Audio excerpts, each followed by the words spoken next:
Swear.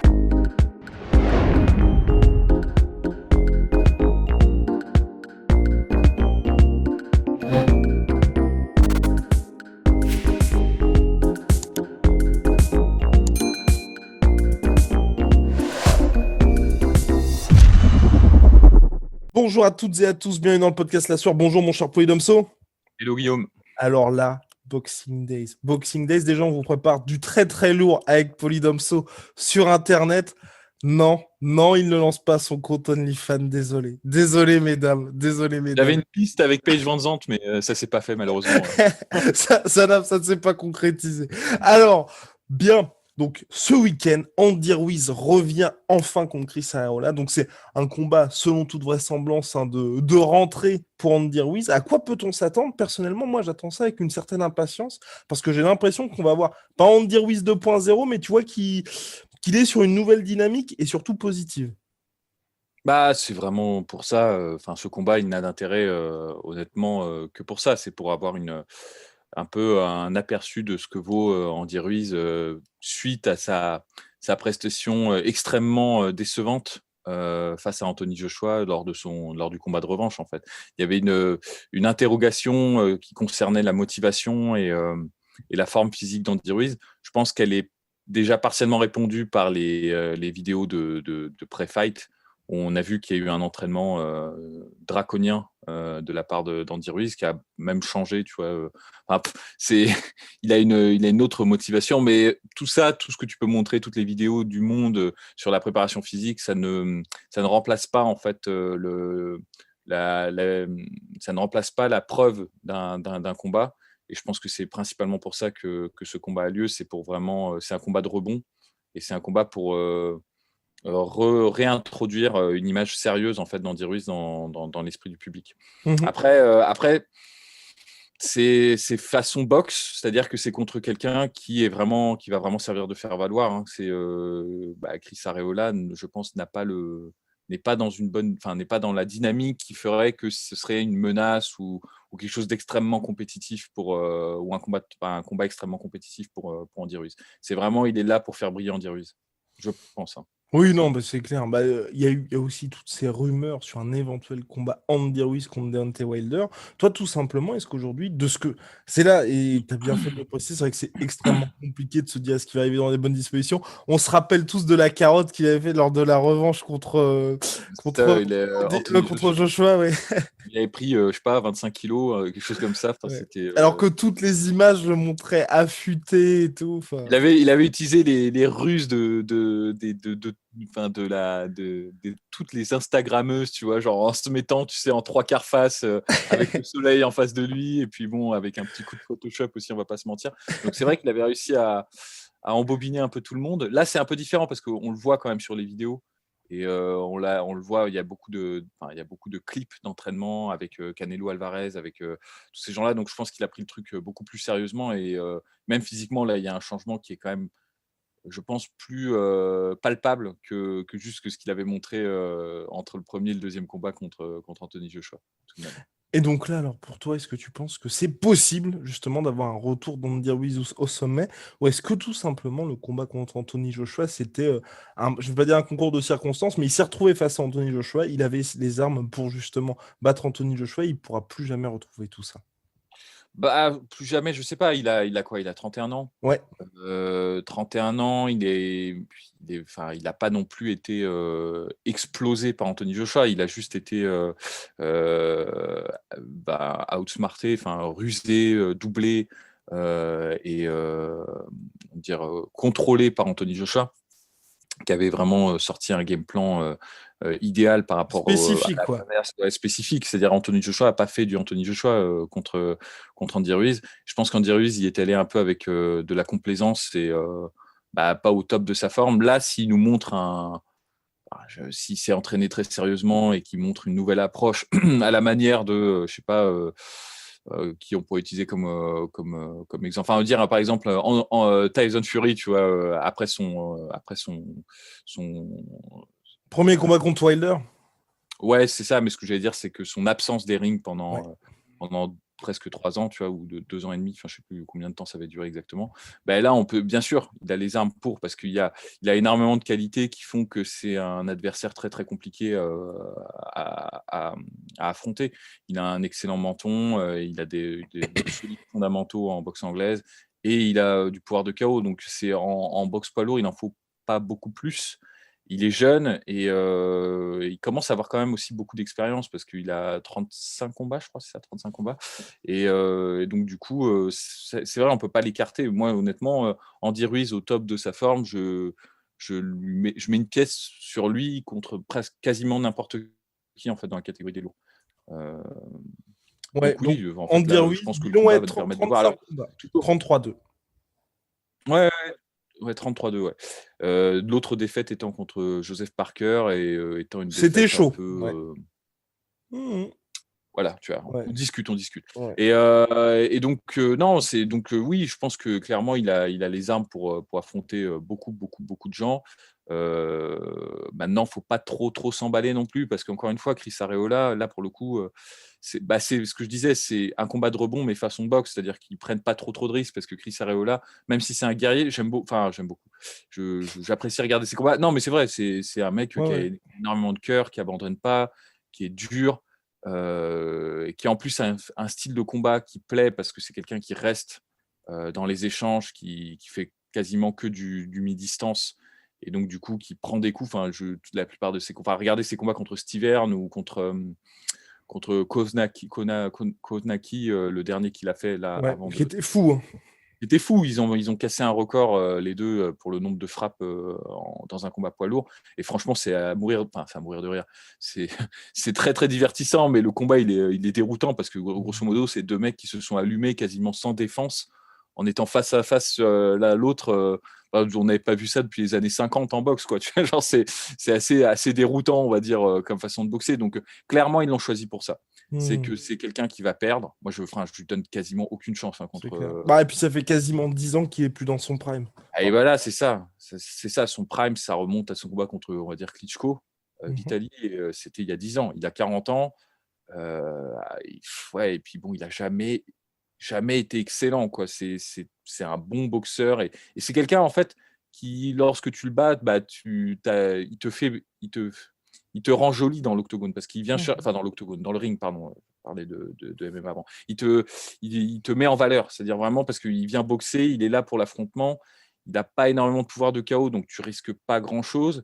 Il est là pour la castagne, il abandonne pas, et donc si tu le bats, ça fait tout de suite un combat très très excitant dont les gens parlent, et c'est pour ça qu'il est choisi. Tu vois, il est orthodoxe comme Andy Ruiz, donc il n'y aura pas de surprise, on va dire, sur Mhm. l'affrontement.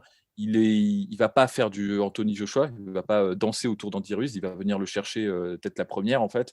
Donc c'est vraiment, il est tout indiqué stylistiquement pour faire briller, en fait, Andy Ruiz, qui lui, de son côté, a un style qui ressemble quelque part, mais l'avantage qu'a Andy Ruiz, c'est que c'est un boxeur puncher. Il met des Mhm. KO, Andy Ruiz.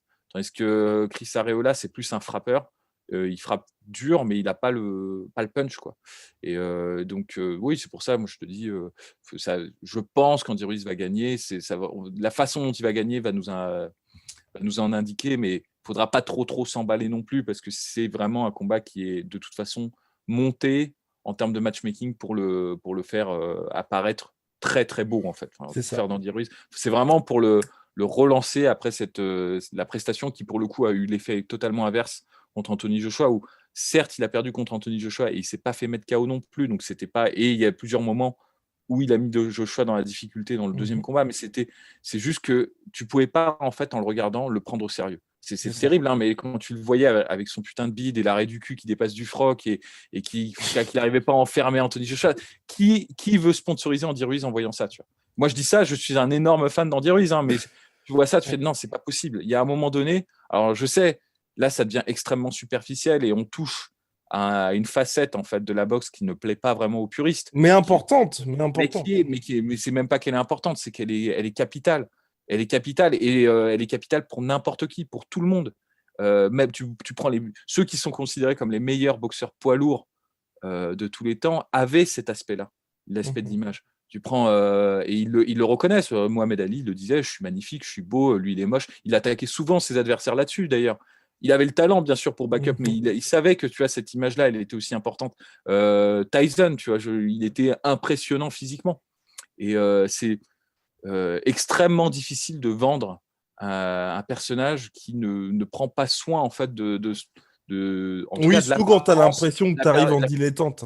C'est ça, parce que c'est pas tellement une question de poids ou de regard de, par exemple, Parce que George Tyson Foreman, Fury, même il Tyson était Fury. ouais, ou Tyson Fury, mais c'est juste l'impression, est-ce que tu y mets de l'importance, tu vois? Mhm. Est-ce que ouais, si tu as cette nonchalance et même désinvolture, je dirais, quand tu rentres dans le ring, ça fait vraiment bien. Quand Andy Ruiz, franchement, quand tu vois le combat, le deuxième, tu te dis pas que c'est Andy Ruiz le champion. Mhm. Tu vois l'affrontement Joshua Andy Ruiz, tu te dis en fait non, il y a vraiment eu un accident. C'est pas possible, ça peut pas être lui le champion du monde. Tu vois, C'est ça. c'est terrifiant. Et je sais que les gens vont grincer des dents et vont se dire putain, c'est quand même n'importe quoi. C'est des considérations qui sont pas sur la boxe, mais la boxe c'est du prize fighting. Hein. Faut aussi que les gens ils aient envie de regarder. Et donc c'est très important que Andy Ruiz soigne son image s'il veut vraiment en fait décoller, tu vois, et s'installer de manière pérenne dans la considération et puis avoir un titre par exemple contre Deontay Wilder. Sinon c'est pas possible, les gens ne lui donneront pas sa chance en fait. Donc Mhm. c'est très important qu'il brille là contre Chris Arreola. Bah voilà, je pense qu'on est complet sur le sujet, le retour d'Andy Ruiz. Ouais, bah, plus pour là c'est vrai qu'on n'a pas tellement abordé Non. l'affrontement technique, mais encore une fois, franchement, sauf upset, mais là si Andy Ruiz perd contre Areola, on est du niveau d'un upset, à mon avis. Là, on est du niveau Buster Douglas Tyson. Hein. Honnêtement, je pense que c'est quand même assez chaud. Il est vraiment aligné pour gagner, sauf s'il a fait n'importe quoi pendant sa préparation et tout semble indiquer le contraire. Tout semble indiquer qu'il s'est plutôt entraîné sérieusement et il a une bonne motivation. Normalement, il devrait écarter Areola très très rapidement, je pense, parce que il y a pas que c'est-à-dire Ruiz, c'est quand même un mec qui a un style qui est quand même assez. Je pense que si tu rentres dans le jeu de Ruiz et que tu essaies de faire des échanges mi-distance contre lui, mais tu vas perdre en fait. Je pense Mhm. pas qu'il y en ait d'autres actuellement qui puissent le battre dans ce domaine-là. C'est-à-dire, bah, on voit bien Joshua, il a essayé sur le premier combat, il s'est fait cartonner. Parker n'a pas essayé, il a essayé de faire du Joshua niveau 2, on va dire, du deuxième match. Et ça a marché, mais ça a marché, c'était tendu. Il y a eu plusieurs moments qui étaient dicey, où tu disais, bon, franchement, ça peut passer d'un côté comme de l'autre. Joshua, le deuxième combat, même s'il a gagné plus de rounds, il y a eu des fins de rounds où franchement c'était vraiment tendu Ouais. parce c'est un boxeur puncher, il a des mains extrêmement rapides. Tu sais, c'est le stéréotype des boxeurs poids lourds qui sont un peu fat mais qui ont des mains un peu extrêmement rapides, c'est assez déroutant. Et aussi, je trouve qu'il a un truc qui fait que peu de boxeurs font, c'est que il est malin, il est vicieux, il triche pas vraiment, mais c'est pas de la triche, hein. C'est juste, il sait en fait manipuler les interventions de l'arbitre dans, Exactement. dans toute cette zone grise Ah, dans du le clinch, clinch, hein, ouais, de exactement. l'accrochage. Mais c'est vachement malin parce que c'est pas, en fait, il anticipe le moment où l'arbitre va séparer, se dégage un peu avant, du coup l'arbitre n'intervient pas, et l'adversaire se dit, ah, en fait, il y a l'arbitre dans les parages, donc c'est bon, le clinch est terminé, et il y a un petit relâchement, et c'est là où il passe son bras arrière, il a mis des KO, il y a plusieurs KO comme ça, où vraiment, tu sais, il touche en clinch, il se retire, mais un peu lentement, c'est vraiment pas, tu sais, il pousse pas et tout, c'est juste, il donne l'illusion que la séquence de clinch est terminée dans les règles, pour passer son coup. Et ça, il l'a fait avec Joshua dans le deuxième combat. Il y a plusieurs moments où il le passe net. Et là, honnêtement, chez les poids lourds, je trouve que c'est le seul qui a cette approche un peu vicieuse et stratégique de la séparation de clinch, mais qui serait en fait ordonnée par l'arbitre. Sauf qu'elle n'est pas ordonnée par l'arbitre. C'est là où c'est vicieux. C'est-à-dire qu'il induit dans l'esprit de son adversaire que c'est parce que l'arbitre intervient. Mais en fait, non, l'arbitre n'est pas intervenu. Et c'est comme ça qu'il cartonne ses adversaires. Je trouve ça super fin, tu vois, au-delà de tout ce qu'il sait faire. Et là, en plus, il semblerait qu'il ait bossé principalement sur sa défense. Mhm. Donc, honnêtement, franchement, il manque peu de choses pour que Andy Ruiz devienne vraiment, vraiment, vraiment très, très chiant à boxer. Je pense que principalement, les deux trucs qui lui font défaut en général, il y avait la défense, mais bon, comme il a un menton, franchement, pour le moment, le menton ne craque pas. Il a eu un knockdown contre Anthony Joshua, excusez du peu, et il s'est relevé tout de suite et il a cartonné Anthony Joshua derrière. C'est surtout pour moi le deuxième défaut qui à mon avis, l'empêche dans l'absolu de battre, je pense à mon avis le gratin, les meilleurs des meilleurs, pour le moment, c'est son footwork. Je pense qu'il y a surtout, c'était vraiment évident dans le deuxième combat contre Joshua, il suit beaucoup ses adversaires. Mmh. C'est-à-dire qu'il ne coupe pas le pas, il ne cherche pas, comment dire? C'est vrai que quand j'utilise ces expressions, c'est un peu compliqué dans l'esprit de ceux qui nous regardent, de comprendre s'ils ne savent pas ce que c'est déjà couper le pas ou couper le ring.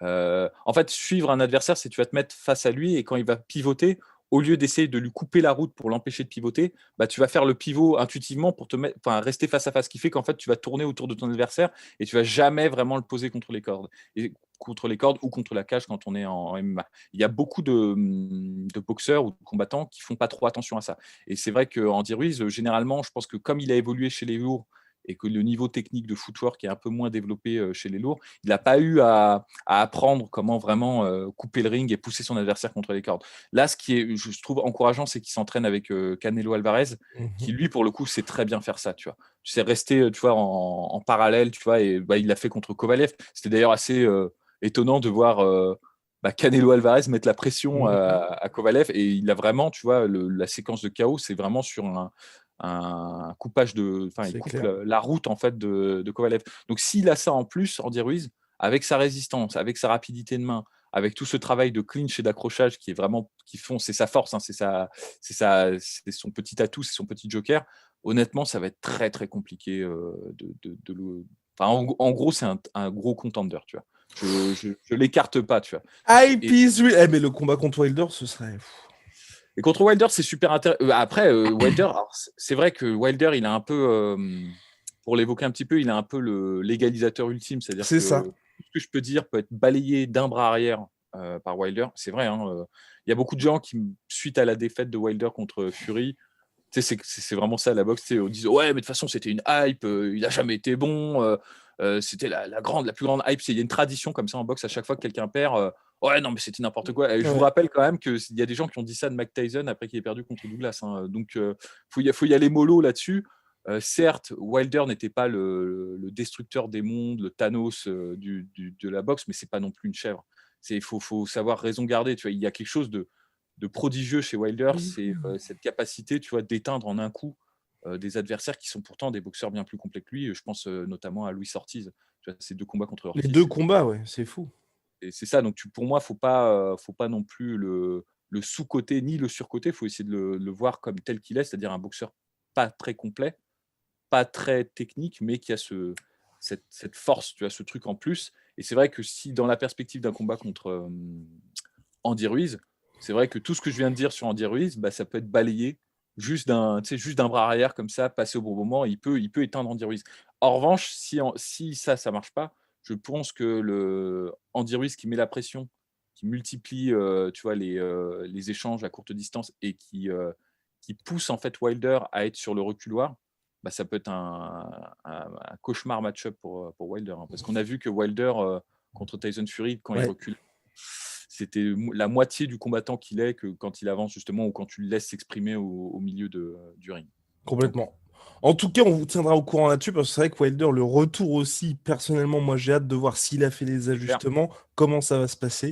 Et puis après, c'est vrai que si on a ce gros combat qui arrive en fin d'année, ça fait partie de ces combats où il n'y a pas besoin d'avoir de ceinture pour que les gens s'intéressent à ça. Ah non, non, non, mais les gens, je pense que en plus, c'est Wilder et Andy Ruiz maintenant. Andy Ruiz, maintenant, je pense qu'il y a une certaine sympathie. D'ailleurs, on va voir aussi, c'est vrai que ça va être un révélateur aussi pour ça, de savoir combien de gens vont regarder le combat contre Ouais. Chris Arreola pour voir si Andy Ruiz tout seul arrive à intéresser les En gens. pay-per-view, c'est un gros pari quand même. J'ai du mal à penser qu'il va tout déchirer en pay-per-view contre Chris Je ne Arreola. mettrais pas 50 $ là-dessus, moi. Non, non, moi non plus. Mais néanmoins, bon, on peut avoir une idée à peu près de l'impact médiatique qu'il a. Mhm. Moi, je trouve que c'est quelqu'un d'extrêmement sympathique. Et je te dis, c'est vraiment pas de chance parce que c'est son image qui fait office d'enclume, quoi, de poids mort, en fait, qui l'a empêché vraiment de décoller. Ça fait plusieurs années, je pense qu'Andy Ruiz aurait dû en fait être considéré comme un des très très bons et un des gros prospects. Et honnêtement, là aujourd'hui, sa notoriété elle est plus due au fait d'un accident, c'est-à-dire qu'il était un peu envoyé au casse-pipe contre Anthony Joshua. il a fait tromper, il a fait ravaler leurs mots à tous les matchmakers en battant Anthony Joshua. Et c'est pour ça que maintenant, tu vois, on l'aime bien parce que c'est un peu cette Cinderella, cette Exactement. histoire de Cendrillon, quoi. Ça nous fait tous plaisir. Donc voilà, là en fait, on a envie moi, en tout cas, j'ai envie d'un Andy Ruiz qui prend le truc vraiment au sérieux et qui se donne en fait les moyens de ses ambitions. Eh ben, formidable. Let's go, Andy Ruiz. Rendez-vous donc dans la nuit de samedi à dimanche. Big shout out à My Sweet Protein. Jusqu'à moins 70% de réduction sur tous mes protéines, moins 20% supplémentaire avec le code la sueur et moins 10% sur tout Venom. Avec le code la sueur, à très vite, mon cher Polydomso.